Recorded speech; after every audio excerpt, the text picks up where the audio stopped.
Hello दोस्तों, कैसे हो सारे। वेलकम टू लर्न विद चिराग। तो जैसा कि आपको पता है कि हम कर रहे थे इंट्रोडक्शन टू पांडास। इसके 10 क्वेश्चन हम ऑलरेडी कर चुके हैं।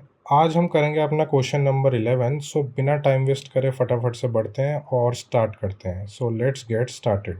तो हमारे क्वेश्चन का नाम है फिल मिसिंग डेटा। ऐसा ही एक सिमिलर क्वेश्चन हमने किया था ड्रॉप मिसिंग डेटा। उसमें हमने वैल्यूज़ को ड्रॉप करा था। अब इसमें हमें ड्रॉप नहीं करना, जो भी वैल्यू मिसिंग होगी उसमें कुछ ना कुछ फिल हमें करना है। तो पहले क्वेश्चन पढ़ लेते हैं, उसके बाद मैं और बताऊंगा। तो हमें एक डेटा फ्रेम दे रखा है प्रोडक्ट्स नाम का, जिसके अंदर 3 कॉलम है। Name, quantity, price. इनके डेटा टाइप भी यहाँ पे मेंशन्ड है। Write a solution to fill in the missing value as zero.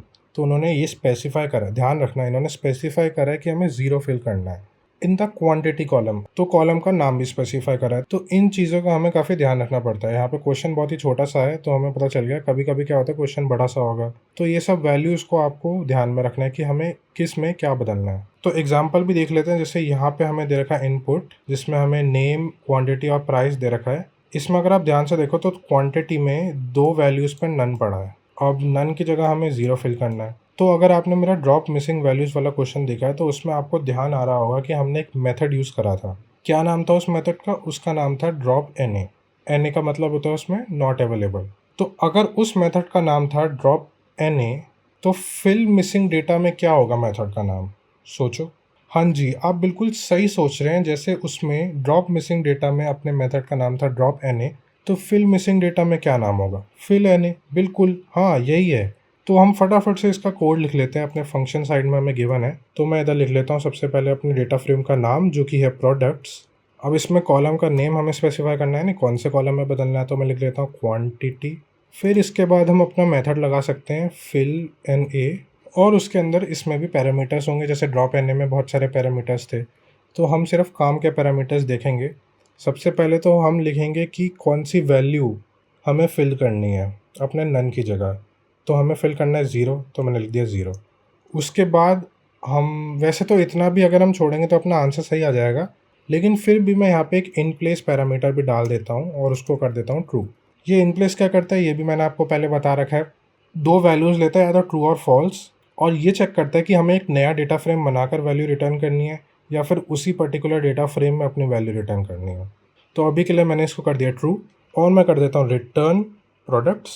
एक बार इसको रन करके देख लेते हैं, और ये अपना कोड चल गया इस पर्टिकुलर टेस्ट केस के लिए। एक बार अब हम इसे सबमिट करके भी देख लेते हैं, और ये अपना कोड सबमिट भी हो गया है।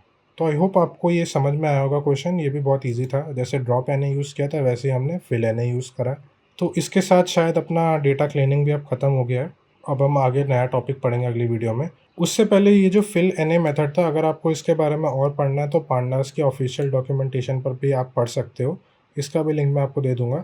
सारे पैरामीटर्स इन्होंने बता रखे हैं। वैल्यू, वैल्यू क्या, जो ज़ीरो हमने लिया ना कि हमें क्या भरना है।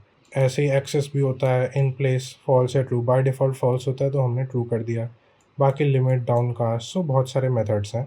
सारे आप पढ़ सकते हो जाकर, और एग्जाम्पल भी देख सकते हो। इसमें बता रखा है कि ये तो डेप्रिशिएट हो गए हैं, तो जो डेप्रिशिएट हो गए हैं उनको इतना ध्यान देने की नीड नहीं है। बाकी सारे आप पढ़ सकते हो, एंड ये एग्जाम्पल्स भी कुछ हैं जो देख सकते हो आप।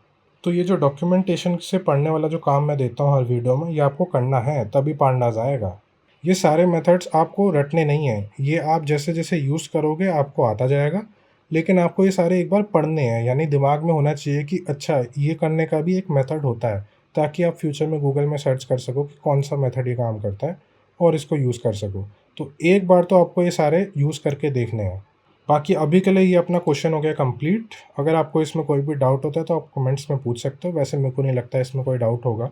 तो अगर वीडियो पसंद आई हो तो लाइक करना। अब हम मिलते हैं अपनी अगली वीडियो में एक नए सवाल के साथ। तब तक के लिए गुड बाय।